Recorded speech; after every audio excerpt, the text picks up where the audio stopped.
That's her. What's up, everybody? Major Retired Richard Ojeda here, and the fragile MAGA ego is cracking under the pressure and melting down like a snowball rolling down the highway to hell. And all these so-called alpha males in the party have their tails tucked between their legs because they feel betrayed, belittled, and bamboozled by a con man who told them he was going to lower grocery prices and keep us out of World War III. The White House is responding to criticism from some of the president's vocal supporters after they questioned the rationale for the war against Iran, among them Tucker Carlson and Megyn Kelly.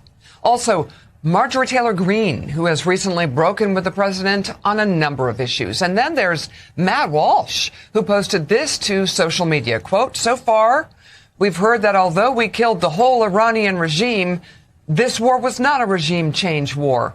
And although we obliterated their nuclear program, we had to do this because of their nuclear program. And although Iran was not planning any attacks on the U.S., they also might have been depending on who you ask. And although we are not fighting this war to free the Iranian people, they are now free, or might be, depending on who seizes power. And we have no idea who that will be. The messaging on this thing is, to put it mildly, confused." But here we are, bombs dropping and on the verge of an apocalypse without a clear plan for what's next or an off-ramp for all of this insanity. This is Israel's war. This is not the United States' war. Being a conservative or being a Trump supporter or being part of MAGA does not mean you have to accept another Middle East war. It is absolutely America last. It's the same we've seen. What is happening to the man that I supported, you supported, the man that denounced what happened in Iraq? And it's causing a full-blown civil war within the MAGA base. And it's not just because of these broken no forever wars promises or the Epstein files cover-up, smoke and mirror distractions. Nope, it seems that MAGA has stopped believing in itself. Hell, they are burning their red hats, their Tulsi Gabbard no war with Iran t-shirts, and cheering on Hillary Clinton as she rips Lauren Boebert a new one. The unexpected voices that are coming out against Trump are rocking MAGA like a hurricane. Marjorie Taylor Greene, Tucker Carlson, Matt Walsh. The whole MAGA house of cards is in the process of collapse because their do as I say, not as I do role models have outright betrayed them, leaving the cult feeling like they've been living a lie and questioning their own life choices and their futures. What I do know is most Americans, and it's being proved in polling that's coming out, most Americans are completely against this war because, like you said, the president has made no case for it. Their enthusiasm has fallen through the floor faster than Trump's approval rating, and they are not happy about the idea of sending their sons and daughters to fight in a regime change war that are dreamt up by rich old white men whose own kids get to watch from the sidelines enjoying their privilege while poor kids get shot at.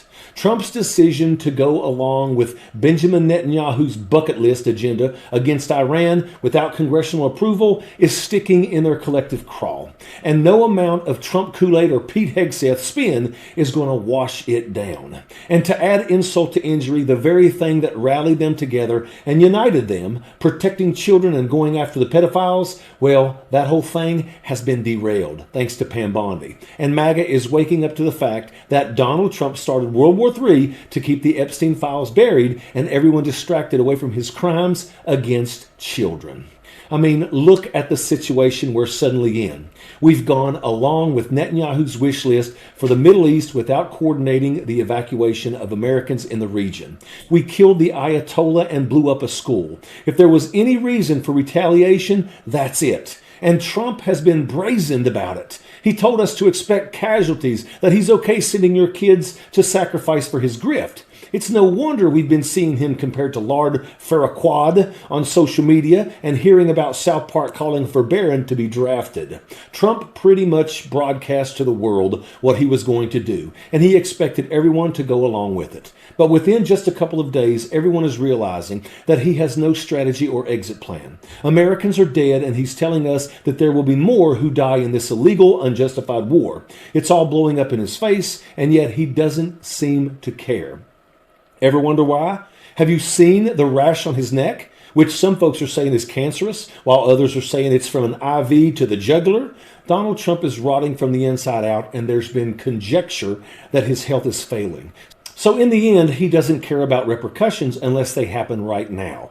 In the meantime, he and his administration are barreling us all into the tribulation while trying to sell it as God's plan. The world is on edge and the country is not on board with his careless actions. While many of the bots online will try to frame this as not a war, we all know it is. We can see that Donald Trump is trying to derail the midterm elections, just like he talked about in the video after video that we are seeing resurface online. He is doing everything he can to keep his dirty little secrets on Epstein Island hidden, and that's why he's doing all of this. And if Iran releases damning information on Trump, so be it. Hell, we need world leaders to release the information and expose him for being the kingpin in Epstein's child trafficking ring.